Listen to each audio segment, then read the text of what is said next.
Hello दोस्तों, आप सभी का स्वागत है। दोस्तों आज की वीडियो होने वाली है बहुत ही दमदार। चर्चा करने वाले हैं मद्यनिषेध, चलंत दास्ता और कक्षपाल सिपाही भर्ती के सिलेबस के बारे में। दोस्तों फॉर्म 6 अक्टूबर से 5 नवंबर तक भराने वाला है, तो आप अंतिम तिथि का इंतज़ार ना करें। वेबसाइट स्लो हो जाती है और आप परेशान हो जाते हैं, कैफ़े में जाके भीड़ लगा देते हैं और कैफ़े वाला भी कुछ कर नहीं पाता है। तो आप वैसी परिस्थिति ना लाएं, आप फॉर्म जाके भर दीजिए, ठीक है। दोस्तों सबसे मेन मुद्दा है कि वैकेंसी तो आ गई है, पर एग्ज़ाम निकाले कैसे। तो एग्ज़ाम निकालने के लिए सबसे पहले आपको सिलेबस देखना पड़ेगा। तो सिलेबस की बात करें तो दोस्तों आर्ट्स, जिसमें से हिस्ट्री, पॉलिटी, ज्योग्राफी, इकोनॉमिक्स हो जाएगा, साइंस, फिजिक्स, केमिस्ट्री, बायोलॉजी हो जाएगा। इसके बाद मैथ हो जाएगा, हिंदी हो जाएगा, इंग्लिश हो जाएगा, करेंट अफेयर, बिहार जीके, ठीक है। ये उसका सिलेबस है। तो अब मैं आपको बता रहा हूँ कि ये करना कैसे है। सबसे ज़रूरी बात कि अगर आप भटक गए, अगर भटके तो आपका इस वैकेंसी में सिलेक्शन नहीं होगा। आप ये लिख कर ले लीजिए, ठीक है। तो सबसे पहले आपको एक सही रणनीति समझना पड़ेगा कि कौन ऐसा सही रणनीति है जिसको लेके हम फॉलो करके एक सिलेक्शन और एक सीट अपना पक्का कर सकते हैं। दोस्तों मैं एक बात बता दूं कि कुछ बच्चे ऐसे होते हैं, जब उनको देखिएगा तो बस इतिहास पढ़ रहे हैं तो इतिहास से पढ़ते नज़र आएंगे।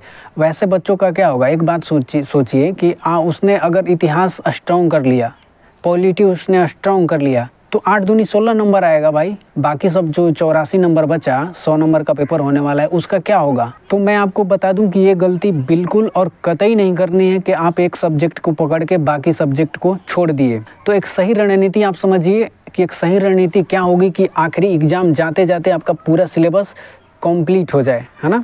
तो आपको कोई भी गलती नहीं करना है और भटकना तो बिल्कुल नहीं है। अगर भटके और मैराथन क्लास के चक्कर में पड़े या किसी भी ऐसा गलत प्लेटफॉर्म के चक्कर में पड़े जिसको जानकारी नहीं है, बस वो बैच बेच रहा है, तो कहानी वो ख़त्म कर देंगे। प्रॉब्लम आपको होने वाला है। उसको तो पैसा मिल जाएगा बैच से, लेकिन दिक्कत में आप फंसिएगा। तो आप वैसे गलती मत करिए जिससे कि रिजल्ट ना हो पाए। तो सबसे पहले मैं आपको बता दूं कि आर्ट्स में 4 सब्जेक्ट होते हैं, हिस्ट्री, पॉलिटी, ज्योग्राफी, इकोनॉमिक्स। अब आपको इन चारों सब्जेक्ट को डेली नहीं पढ़ना है, चारों में से एक सब्जेक्ट डेली पढ़ेंगे। चारों में से एक सब्जेक्ट डेली पढ़ेंगे, चारों नहीं पढ़ना है और 2 घंटा पढ़ेंगे। मैं आपको एक रूटीन भी बना दे रहा हूँ कि कौन सब्जेक्ट कितना पढ़ना है, ताकि इस लास्ट होते होते सारा सिलेबस आपका कंप्लीट हो जाए और एग्ज़ाम में जाके बैठें तो ऐसा ना लगे कि मेरा ये छूट गया, मेरा वो छूट गया। यही चीज़ है कि लास्ट में जाके बच्चे करते क्या है, ये मैराथन वो मैराथन। तो आपको वो गलती नहीं करनी है। देखिए तैयारी एक दिन, 1 महीने और 2 महीने में नहीं होती है। आप पहले से लेकर चलिएगा, तब आपको लास्ट में पता नहीं चलेगा, एग्ज़ाम मस्त दे के आइएगा। तो देखिए आर्ट्स का मैंने बता दिया कि डेली आपको 2 घंटे चारों में से एक सब्जेक्ट को लेके चलना है। इसके बाद साइंस, फिजिक्स, केमिस्ट्री, बायोलॉजी, तीनों में से एक सब्जेक्ट को लेके चलना है। या तो फिजिक्स ले लीजिए या केमिस्ट्री या बायोलॉजी, और तीनों में से एक ही सब्जेक्ट को और 1.5 घंटे का टाइम देना है, ठीक है। इसके बाद मैथ। तो दोस्तों मैथ डेली पढ़ना है और इसको मैथ को डेली 1 घंटे टाइम देना है। इसके बाद आती है हिंदी और इंग्लिश। तो हिंदी और इंग्लिश दोनों में से एक, हिंदी और इंग्लिश दोनों में से एक, या तो हिंदी या इंग्लिश, डेली 1 घंटे पढ़ना है। और ये डेली 3 दिन आपको हिंदी पढ़नी है और जो भी चैप्टर में आप काम लगाए उसको क्लियर कर देना है 3 दिन के अंदर, या दो चैप्टर 3 दिन के अंदर। आप अपने अकॉर्डिंग देख लीजिएगा। फिर 3 दिन के बाद अब अगला बारी आएगा इंग्लिश का, और मतलब डेली 1 घंटे से आपको ज़्यादा नहीं देना है, ठीक है। इसके बाद करेंट अफेयर्स। तो करेंट अफेयर्स आपको डेली आधे घंटे अप्रॉक्स देने हैं, कभी 40 मिनट भी हो सकता है, आधे घंटे से कम मत दीजिएगा। बिहार जीके 30 मिनट, डेली आपको बिहार जीके के लिए 30 मिनट देना है। और ये जो भी मैं सब्जेक्ट बोल रहा हूँ, history, polity, geography, economics, physics, chemistry, biology, Bihar GK, Hindi, English, math, ये सारे सिलेबस में हैं। कोई भी अगर आप सब्जेक्ट छोड़ते हैं तो आप 8 नंबर 7 नंबर बर्बाद कर देंगे। तो इसीलिए आप कोई भी सब्जेक्ट को ये सोच के ना चले कि इससे कम क्वेश्चन आता है, इससे ज़्यादा क्वेश्चन आता है। भाई मेरिट से मतलब मेरिट से बाहर निकलने के लिए ना एक क्वेश्चन काफ़ी होता है। तो आप वैसे क्यों सोच रहे हैं, आपको वैसे सोच के नहीं चलना है। कोई बोलेगा कि बस पॉलिटी पढ़ो, अरे भाई पॉलिटी पढ़ेंगे, मैथ नहीं पढ़ेंगे तो सिलेक्शन हो जाएगा। आपको सब कुछ पढ़ना है और डेली मैंने आपको बता ही दिया कि डेली क्या क्या फॉलो करना है। 2 घंटे आर्ट्स, 1.5 घंटे साइंस और मैथ 1 घंटे, हिंदी या इंग्लिश दोनों में से 1 घंटे और अपना करेंट अफेयर 30 से 40 मिनट, बिहार जी के 30 मिनट। और जो भी इसके बाद कोई बच्चा 10 घंटा पढ़ रहा होगा, मैंने ये 6.5 घंटे के अप्रॉक्स का शेड्यूल बताया है, और जो भी बच्चा 10 घंटा पढ़ रहा होगा या 12 घंटा पढ़ रहा होगा वो अपना टाइमिंग बढ़ा लेगा। जैसे आर्ट्स में जो मैंने 2 घंटे बोले, आप उसको 3 घंटे कर लीजिएगा, 2.5 घंटे कर लीजिएगा, साइंस में भी बढ़ा लीजिएगा, क्योंकि वो फ़ायदा ही करेगा, ऐसा नहीं है कि वो नुकसान करेगा। तो आपको ये चीज़ समझ के चलनी है दोस्तों। कोई भी वैकेंसी हो, इतिहास वही होता है, भूगोल वही होता है। तो आपको ये चीज़ नहीं समझ के चलना है कि मतलब ये वैकेंसी में इसका इतिहास अलग है तो दूसरा कुछ पढ़ना पड़ेगा। नहीं, आपके पास जो भी नोट्स हैं, आपके पास जो भी किताब है, आप जो फॉलो कर रहे हैं आप उसी को करिए, लेकिन सेक्शन वाइज बांट के करिए। ऐसा नहीं है कि लास्ट में जाके आपको पता चले कि मेरा ये अधूरा रह गया, मेरा वो अधूरा रह गया। कोई भी देखिए, अब तो वैकेंसी आ गई है तो अब तो बैच भी आएगा एकदम दे दनादन, तो लेकिन आपको उससे बचना है, बैच से कतई एकदम बचना है। अब मैं आपको एक बात बोल दूं, एक ऐसा बच्चा होगा जिसने फाउंडेशन किया होगा, तो वो मेरा भाई जो उसका फाउंडेशन का नोट्स है वो नोट्स को फॉलो करेगा। अगर जो भाई आधा फाउंडेशन कंप्लीट किया है वो पूरा फाउंडेशन कंप्लीट करेगा। और जो इसने कुछ भी नहीं पढ़ा है, जैसे कुछ बच्चे ऐसे भी हैं जो अब तैयारी की शुरुआत करेंगे, अच्छे टीचर का ले लीजिए, ये फ्यूचर में आपको मध्य निषेध, कक्षपाल, इन सब के बाहर भी निकल के आपको फॉर्म भरने में और वैकेंसी निकालने में सहायता करेगा। ऐसा नहीं है कि कक्षपाल के लिए अलग से आपको तैयारी करनी है और बिहार दरोगा के लिए अलग से तैयारी करनी है। आप एक बार, जो भी मेरे नए भाई होंगे जो अभी इस फील्ड में नए हैं और तैयारी शुरू करना चाहते हैं, आप प्लीज़ फाउंडेशन करिए, नहीं तो 2 महीना इसका बैच करिएगा, 2 महीना उसका बैच करिएगा और अपना पूरा टाइम ख़राब करिएगा, इससे ज़्यादा और कुछ नहीं करिएगा।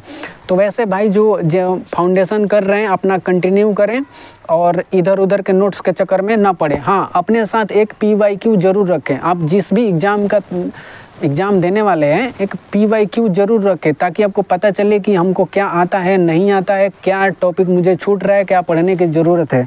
ठीक है, तो दोस्तों मैं आपको बता दूं कि तो दोस्तों ये तो उन बच्चों के लिए हो गई कि जिसने फाउंडेशन पढ़ रहा है या पढ़ रखा है, या जो बच्चे नए शुरुआत करने वाले हैं। लेकिन कुछ ऐसे बच्चे हैं जो किताब उनको पढ़ना अच्छा लगता है और जो किताब के बदौलत वैकेंसी निकालने की ताकत रखते हैं, जिनको कुछ जानकारी है किताब में, जो 1 साल से 2 साल से और 6 महीने से पढ़ रहे हैं और उनको किताब से पता चल जाता है कि मुझे क्या पढ़ना है और क्या छोड़ना है। तो उनके लिए एक बात मैं बता दूं कि दोस्तों, गलत किताब छोड़ दीजिए, नहीं तो आपको सिलेक्शन से दूर लेकर चला जाएगा। तो मैं आपको बता दे रहा हूं कि मध्य निषेध, कक्षपाल का जो आप एग्ज़ाम देने वाले हैं तो उसके लिए एक सही किताब कौन सी है। तो दोस्तों ये रही मेरी पहली किताब, लुसेंट। आप ये सब्जेक्टिव किताब है और इसको आप फॉलो करिए, बहुत अच्छी किताब है। और आप जो भी बच्चे तैयारी कर रहे हैं वो इसका नाम बिल्कुल जानते होंगे। और ये सब्जेक्टिव किताब थी लुसेंट की दोस्तों, ये है ऑब्जेक्टिव किताब, है ना। और आपको सब्जेक्टिव थ्योरी पढ़ना है और ऑब्जेक्टिव उसी चैप्टर का इस बुक से आपको क्वेश्चन लगाना है। थ्योरी इस बुक से और ऑब्जेक्टिव इस बुक से लगाना है, ठीक है, उसी चैप्टर का। इसके बाद साइंस की बात आती है तो साइंस की ये बुक है SK झा सर की, और ये साइंस की बहुत अच्छी बुक है। फिजिक्स, केमिस्ट्री, बायोलॉजी तीनों है इसमें। तो अगर दूसरे कोई मेरा भाई बोलेगा कि दृष्टि है मेरे पास, क्या उसको पढ़ें, तो हाँ भाई बिल्कुल आप पढ़िए, दृष्टि बहुत अच्छा बुक है, ऐसा कोई दिक्कत नहीं है। तो ठीक है ना।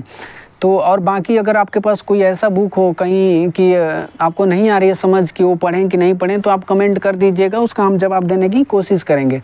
रही बात मैथ की, तो मैथ की ये आदित्य रंजन सर की रेलवे गणित है और इसमें टाइप वाइज मैथ दिया हुआ है, तो आपको कोई दिक्कत होने वाला नहीं है। ये किताब आप पढ़ सकते हैं। और ऐसा नहीं है कि ये किताब से आपको रेलवे का भी फॉर्म भरेंगे, दरोगा का भी फॉर्म भरेंगे। तो ये किताब बहुत अच्छी है, टाइप वाइज और चैप्टर वाइज दिया हुआ है, कोई इशू की बात नहीं है।